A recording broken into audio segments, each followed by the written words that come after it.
Salut tout le monde, c'est Louis-Alex pour cette Oui. 5e vidéo, donc pour cette 5e journée à Deauville. Ouais. Donc tu vas commencer par présenter le premier film si tu veux bien. Ouais, C'est gentil. alors le premier, Complete Unknown de Joshua Marston avec Michael Shannon et Rachel White. Alors ça raconte quoi déjà? En 2 mots, on va pas y passer. En 2 mots, ça raconte... C'est compliqué parce que moi je me suis endormi pendant le film. C'est un détail. Parce que j'étais juste fatigué, pas par rapport à la qualité du film. Mais en gros, c'est un homme qui va présenter sa nouvelle copine à son groupe et le petit truc, c'est que Michael Shannon va reconnaître un peu la fille. Et du coup, on va se demander qui c'est, pourquoi il la connaît, de où, de comment. Et en fait, on va suivre tout ça.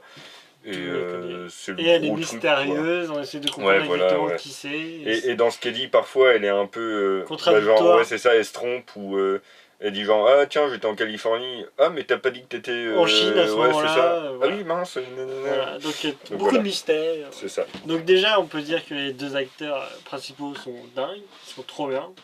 Vraiment, ils ont une alchimie entre eux, c'est super. C'est bien écrit parce que le mystère se déroule assez lentement et tout, c'est très intéressant, il y a des retournements de situation, c'est vachement bien fichu. Ça commence avec une super scène au début, je veux pas raconter ce qui se passe, mais en gros, voilà quoi, c'est vraiment très bon, moi j'ai adoré.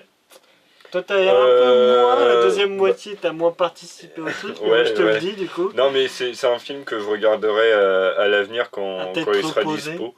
Pas trop reposé. Sans dormir, ouais, j'étais bien reposé devant. Mais non, mais c'est un film que je vais revoir. C'est vraiment, je me suis endormi vraiment parce que j'étais fatigué, pas parce on que. était tôt le matin, tout ça. On se couche tard le soir, surtout. C'est vrai. Du coup, voilà. Et mais en tout cas, on recommande. Toi, de ce que tu as vu, tu recommandes. Et moi, j'ai vu entièrement et vraiment, je recommande. Très sympa quand même. Ok, bon. Donc, deuxième film. Ouais, deuxième film. Teenage Cocktail de John Carcietta avec notamment Nicole Bloom. Qu'on a pu voir dans divers trucs. Comme Shameless, les 2 dernières saisons notamment. Et Until Dawn, un jeu vidéo. Ça raconte quoi? Du coup, ça raconte l'histoire de 2 adolescentes qui se rencontrent. Puis qui commencent à se rapprocher et tout, elles sont amoureuses l'une de l'autre, ça a l'air plutôt mignon et tout, mais rapidement ça part dans autre chose avec une histoire de webcam et pour gagner de l'argent et retrouver assez d'argent pour partir à New York. Voilà, en gros. Oui. Ça part d'un truc mignon, ça part vers quelque chose d'un peu plus glauque, on va dire. Ouais, c'est ça. De plus en plus dans le glauque, parce que là, encore si c'était juste ça, elles font ce qu'elles veulent. Mais au bout d'un moment, avec le vieux chelou du coin qui les observe et qui veut les rencontrer en vrai et tout ça, on se doute que ça va pas forcément se finir super bien. Donc t'en as pensé quoi? Déjà, surtout dès la première scène du film, en fait, ça commence... Ça montre la fin du film, en fait. Ouais, en gros. Donc du coup, on est fixé dès le début, on sait que ça va pas bien se passer. Notamment avec ce monsieur-là. C'est ça, et du coup, il n'y a pas énormément de surprises, parce que c'est pas le problème de montrer la fin du film, mais bon, je veux dire, on s'y attend, quoi. Ouais. Après, les façons, enfin, le chip entre les 2 personnages au début fonctionne vachement bien. Elles sont toutes les deux... Vraiment de la chimie entre les deux au début. Clairement. Et une fois qu'elles sont ensemble, ça perd beaucoup d'intérêt. Voilà. C'est trop rapide en fait, et c'est trop centré sur le truc des webcams. Alors que ça serait sans doute plus intéressant si c'était un film juste sur L2, je pense. Ouais, voilà, ouais, et puis... Et surtout, c'est pas bien passionnant une fois que... Non, et puis surtout, il y a trop de scènes gratuites où on les voit toutes les deux. Ça fait un peu beauf. Ouais, c'est ça, faire des trucs devant la webcam, enfin, ça sert à rien. Scène de sexe lesbien pour... Ouais, c'est... Pour lycéens, franchement. Ouais, c'est pas spécialement bien filmé, c'est gratuit, ça apporte rien. Ouais. Et alors que vers le début du film, je trouvais la mise en scène vraiment pas mal, un peu coloré, punchy, avec une musique qui accompagne bien l'action. La musique est bien. Vraiment bien, mais au bout d'un moment, ça devient basique l'histoire, donc on n'arrive plus à s'attacher. Il y a tout qui... Ouais, c'est ça, puis... c'est un peu vain au bout d'un moment. Ouais, et puis on se rend compte qu'elles sont insupportables en plus, quoi. Je veux dire... C'est des filles qui n'ont pas vraiment à se plaindre de par leur cadre de vie, etc. Mais qui passent leur vie à se plaindre quand même. C'est ça, et qui font leur crise d'adolescence en gros, quoi. Ouais, c'est ça. Mais vraiment, une version pas intéressante à regarder. C'est ça, ouais. Au bout d'un Clairement pas moment, intéressant. c'est pas passionnant Oui. du tout. Voilà. Bon film avec des adolescents, Mean Girls. Mean Dreams, pardon. Mean Girls aussi. Oui, qui est très bien. Pas dans le même genre, mais... oh là là, Les le gars, lapsus. parfait. Ah oui, clairement. Voilà. Mais oui, Mean Dreams. Donc voilà. Ok, bon. Et ben on va passer Troisième au film, troisième d'accord. film. Donc le troisième film, Frank and Lola de Matthew Ross avec encore une fois Michael Shannon, que j'ai pas dit tout à l'heure, du coup je dis maintenant, qui est vraiment un de mes acteurs préférés actuellement, dans plein de trucs, Take Shelter, 99 Homes, Man of Steel, plein de styles différents dans ce qu'il fait, mais à chaque fois il est génial. Vraiment. Et du coup avec Imogen Poots, qu'on connaît notamment de, si je ne me trompe pas, Kaboom. Voilà, donc l'histoire. l'histoire, on suit l'histoire de Michael Shannon qui est un cuisinier. Franck. Ouais, Francky, qui est cuisinier et qui va rencontrer Lola. Lola. Du coup, oh là, là, c'est Franck dingue, hein. et Lola. Et ben, tout est dit. Voilà. Et du coup, Voilà. en fait, on va suivre l'histoire de ce couple, leur début, comment ça se passe, les rebondissements. Il y a pas mal de rebondissements dans le film. Oui. C'est assez passionnant. Notamment sur le passé de Lola. Ouais, c'est ça, on découvre pas mal de choses. Et c'est vraiment chouette, c'est vraiment bien écrit. Les acteurs, ils passent super bien ensemble. Les dialogues sont top. Et déjà, avec des acteurs comme ça, Ouais, voilà. c'est dur de faire un mauvais film. Mais il y a j'imagine. vraiment le scénar qui suit et c'est mon film préféré qu'on a vu de cette journée là. Vraiment, j'ai adoré.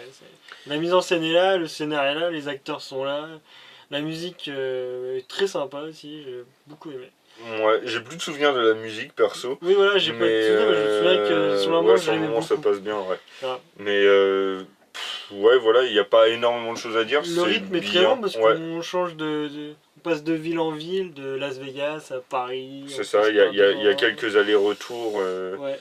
assez sympas. Le film est pas ni très drôle ni très triste, je veux dire, il a un bon équilibre. Il oscille bien entre les deux, c'est ça. vraiment bien. Et Et très bon rythme, je trouvais, j'ai beaucoup aimé. ouais, moi j'étais encore fatigué de ce film. Et honnêtement, j'ai pas décroché, vraiment pas. Et ouais, c'est qu'il était vraiment passionnant. Ouais, non, mais c'était dur comme journée. Celle-là, franchement. Et ouais, donc voilà, à recommander. Ouais, c'est vrai que c'est le meilleur film de la journée, de loin en plus, hein, clairement. Bon, vu que j'ai pas bien vu le premier. J'aime beaucoup le premier, là, encore une fois, avec Michael Shannon, mais oui, celui-là est au-dessus. Ouais, bah de toute façon, rien quand il y a Michael Shannon, quand t'as il y a de la qualité. super acteurs comme ça, franchement, on va bouler son plaisir. Tu coupes, hein. Non, clairement pas. Voilà. Donc on recommande. Ouais, maintenant qu'on boude pas notre plaisir. Voilà. Donc, quatrième film. Et pas n'importe lequel. Ah non, pas n'importe lequel. Suspense. Donc le dernier film. The History of Love de Radu Mielianu. Je dis sans doute très mal. Avec notamment Gemma Arterton. Et plein d'autres acteurs. Et c'est une merde. Et c'est de la merde, on a détesté. C'est sans doute le pire qu'on ait vu à Deauville. C'est même le pire qu'on ait vu à Deauville. C'est le pire qu'on ait vu à Deauville. On a vu 2-3 hein, quand même. Et franchement, c'était pas bien. Non, tout est acheté. Genre, voilà. Tout. Mise en scène, c'est pourri. Les acteurs surjouent comme c'est pas possible. Il n'y a que Gemma Arterton qui s'en sort plus ou moins bien. L'histoire, on a oublié de dire l'histoire. Alors, l'histoire est... déjà, elle est rendue super compliquée par le montage, etc. Compliqué. Alors que c'est simple. Ils ont essayé de faire une espèce de Cloud Atlas, mais en pourri. C'est ça. En gros, à la base, on suit 3 amis qui sont amoureux d'une même fille. Ça se passe dans les années 40 à peu près, donc durant la Seconde Guerre mondiale. Ouais. Déportation. Ces personnes-là vont immigrer. Il y en a un qui écrit un bouquin, The History of Love. Voilà, on voit à peu près le truc. Plus ou moins piqué. Par son pote, il se fait piquer le bouquin. De nos jours, il essaye de remettre la main dessus, de le finir, de le refaire. Voilà, donc en gros, on suit le passé de ces personnes et leur présent. Et à côté, on suit une mère et ses 2 enfants qui, elle, va recevoir le script et qui va être chargée de le traduire. Voilà. En gros, c'est ça. c'est très basique, C'est faussement compliqué. Ouais, ils essayent, par le montage, ils essayent de faire des trucs compliqués alors qu'il n'y a pas lieu d'être. Pas du tout, c'est pas intéressant, le rythme est bidon. Putain, ouais. C'est insupportable. Les effets sont moches, il y a des ralentis. Les personnages sont mal écrits, c'est mal mis en scène, il y a des ralentis moches, des effets spéciaux nuls. Tout est mauvais. Ouais, clairement. C'est un scandale. La musique est pompeuse as fuck. C'est tire-larme, quoi. Complètement tire-larme. Vraiment... Sauf que ça marche pas. Parce que ça se voit à des kilomètres que. La rafle ouais. En compliqué et pas bien. Déjà que c'est pas bien, la rafle. Non. C'est pas bien. Et non, mais là, c'est. C'est vraiment nul. Ouais, il y a 2-3 petites vannes qui fonctionnent. Ouais, mais, voilà, parce que... mais en même temps, ils en font 150. Alors, s'il y en avait même pas 2-3 qui marcheraient, ça serait vraiment triste.